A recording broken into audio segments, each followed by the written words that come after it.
رسول اللہ صلی اللہ علیہ وآلہ وسلم نے فرمایا، انسان کی ہر سانس کے عوض میں اس پر روزانہ صدقہ دینا لازم ہے جس میں سورج نکلتا ہے۔ عرض کی گئی، یا رسول اللہ صلی اللہ علیہ وآلہ وسلم، اتنا زیادہ صدقہ دینے کے لیے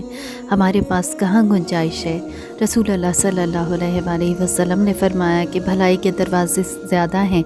سبحان اللہ کہنا، الحمدللہ کہنا، اللہ اکبر کہنا، لا الہ پڑھنا، نیکی کا حکم دینا، برائی سے منع کرنا، تکلیف دہ چیز کو راستے سے ہٹا دینا، بہرے شخص کو بات سمجھا دینا، نابینا شخص کی رہنمائی کر دینا، کسی کام کے سلسلے میں رہنمائی مانگنے والے کی رہنمائی کر دینا، اپنی ٹانگوں کی مضبوطی کی وجہ سے مدد مانگنے والے پریشان حال کے لیے کوشش کرنا، اپنے بازوؤں کی مضبوطی کی وجہ سے کمزور شخص کے لیے وزن اٹھا دینا، یہ سب تمہاری طرف سے تمہارے نفس کے لیے صدقہ ہے۔ سبحان اللہ۔